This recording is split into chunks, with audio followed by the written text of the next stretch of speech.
Mikel, good afternoon. Hello. Any fresh injury concerns after Wednesday? No, nothing new. And you mentioned before the game that Kai Havertz and Martin Odegaard had a chance for this weekend. What's the latest with them? Are they available? Well, we have to wait till tomorrow, but there is a big possibility that they are available for the game. It's fantastic news. Bukayo Saka, talking about fantastic news, new contract for him. A lot of your key players have committed their long-term futures to the club, but did this one in particular feel a little bit extra special? I think they are all very important. We are very happy that the players are feeling in such a strong way about the club and what we are doing and the way they feel treated and the fact that they can continue to improve and win what we want to win together. And Bukayo's news obviously is great. He's one of our own. We got him here since he was very, very little, and for him to make that decision and the club to be so aligned with him, I think it's a really positive thing. Mikel, was clearly an emotional end to the night at Molineux on Wednesday. I'm sure you've seen the headlines. Arsenal have blown it, Arsenal are bottling it. But from what you've seen with your players, how have they reacted since? And have you seen anything in the mentality since then and over the past couple of weeks that's concerned you or worried you at all? What I've seen is a tremendous reaction again, and I'm not surprised at all. I mean, when you lose points, or in the last kick of the game again, in a very unpredictable manner, I would say, because to predict somebody with a 0.2 expected goals probably and one shot to concede an equalizer the manner that we did it is nobody can really understand that. But this is football, and that's the beauty of it. And that was a chapter. So we have a long season. Chapter 27 says, okay, we draw against Wolves in this manner. What I'm very interested is about the next one. Is what we are made of. Okay, what do we do about this, and how we write our own destiny from here and going forward. And that's it. And you have to react to that because life moves on. The result has to stay unfortunate as it was. There is nothing else we can do. What we can do is a lot. Is what's going to happen next. Talking about chapters, if you looked at the fans at the end of that game, they looked totally crestfallen, like it may be the end for Arsenal, but clearly there's still a long way to go. What would your message be to those fans just now? Because the immediate reaction is tough, you know. You put so much, you look at the first half and actually what happened in the game, even I was very post-match as well about the standards that we showed. It was much better than expected, but it's still not enough to the standards that we required. Very difficult to understand. So it is a shock in the system, but they've been incredibly good without. And we wanted to give them the victory. We couldn't, and we have to move on. You say move on. It's a small matter of a North London derby next.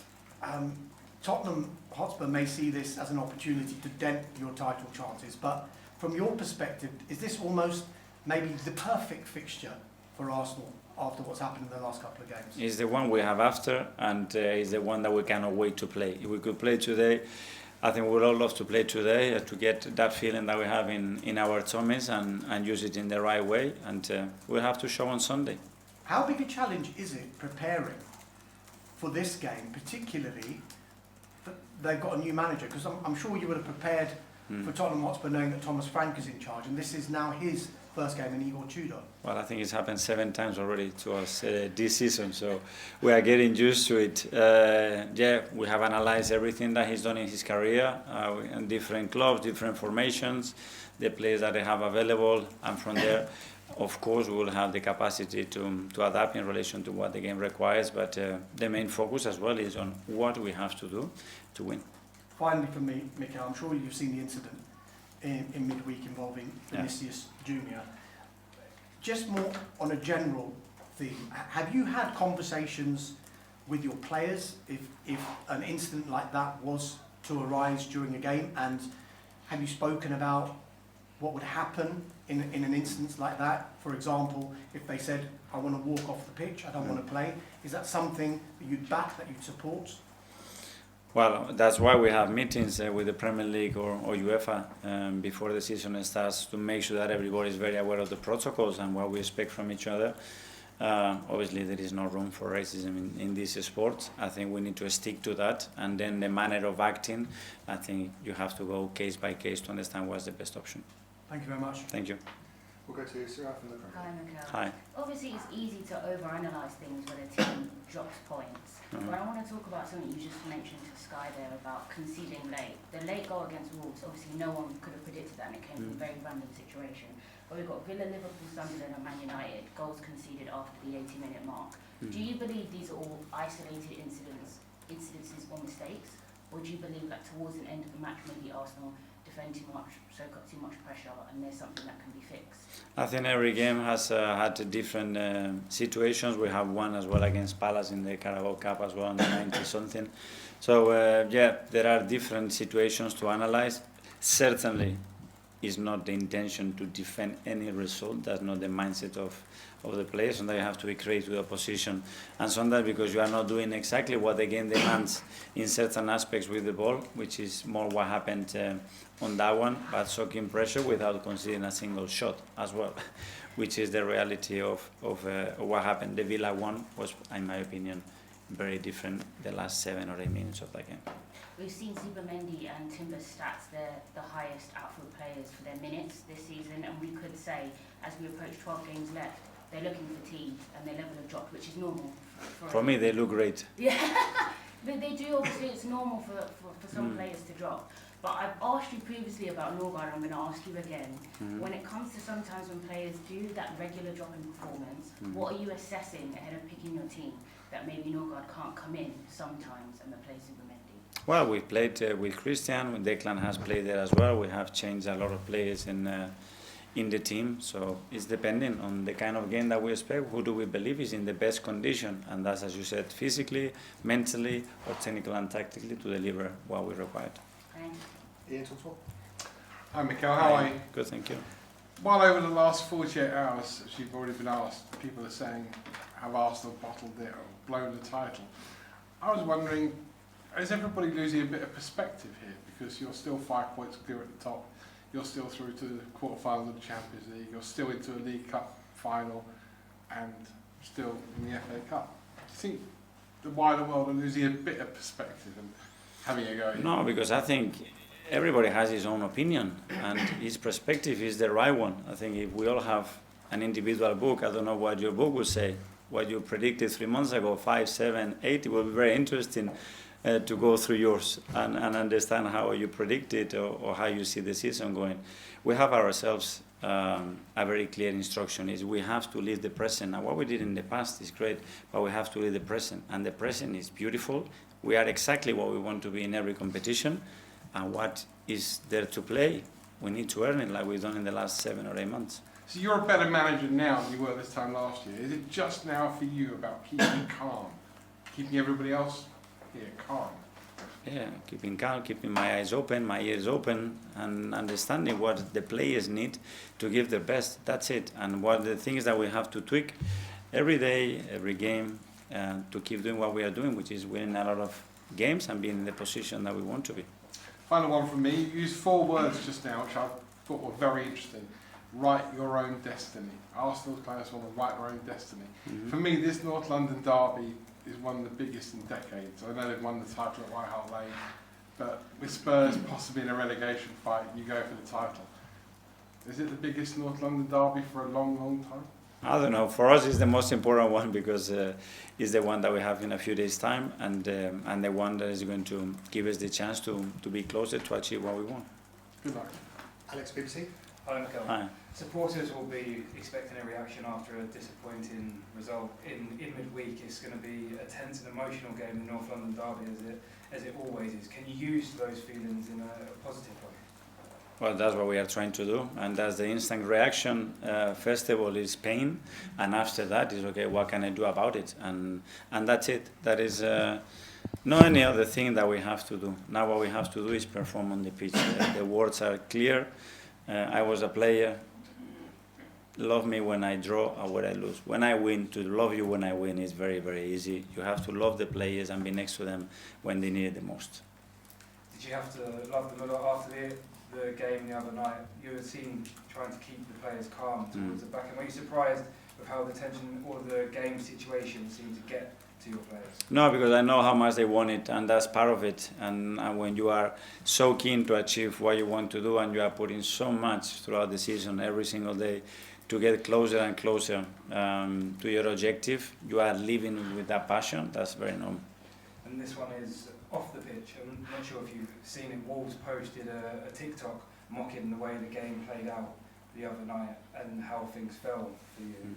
Have you seen it, and what do you make of situations like that when clubs post things towards other clubs? No, what I read is the press conference of Rob, their manager, before the game, and what he said about us, and then what he texted me, that he thinks that we are the best team in the league by far. I'm much more interested about that than any other thing that I don't know who posts or whatever, especially because I don't read it. We'll go to Tom from Reach. Hi, Mikel. Can I ask you about game states and the idea of taking 1-goal leads in games? What are the core principles for you when your team takes a lead in the game? What do you want to follow next? I know that game states throughout different periods. I scored the second and the third one.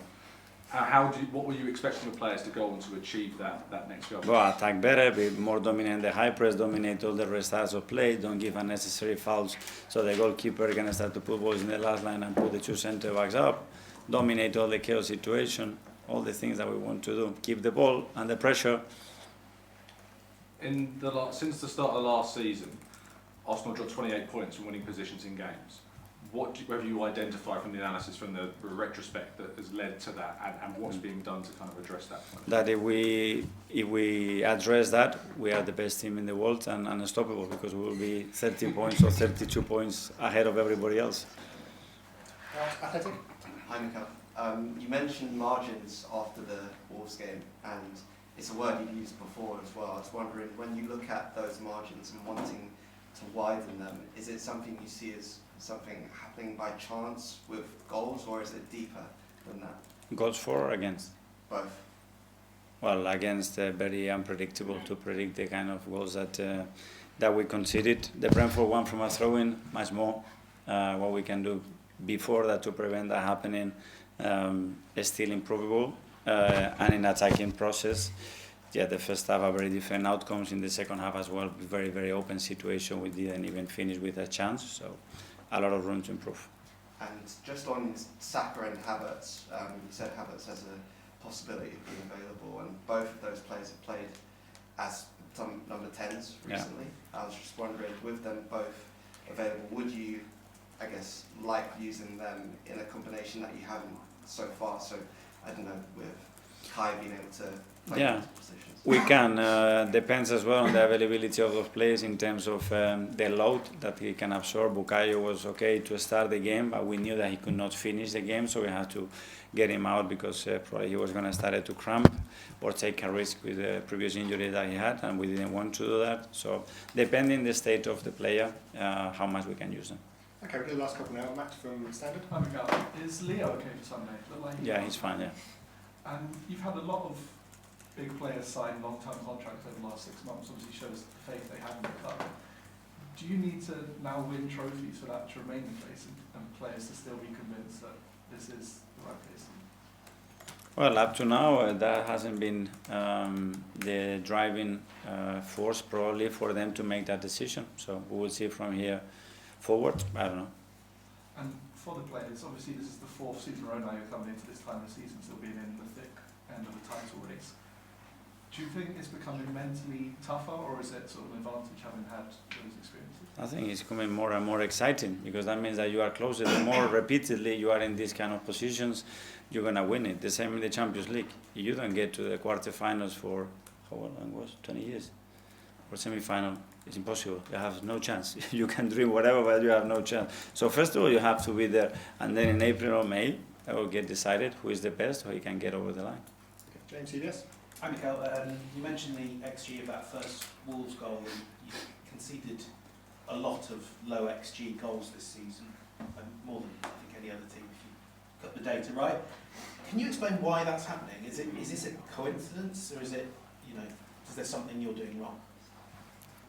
Probably a bit of both. I mean, we would have to go goal by goal, but somebody from a really low scoring position can put the ball in the top bin. What are the odds for that to happen? Also, it's like putting the ball in the top corner and costs you points.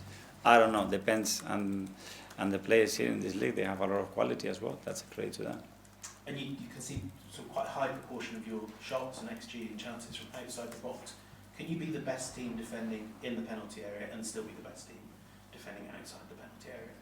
Yeah, that's what we want. There are certain margins there in terms of when we approach the player, the space that you cover in relation to the defender and the keeper. So there are things that we are constantly working on and try to improve them.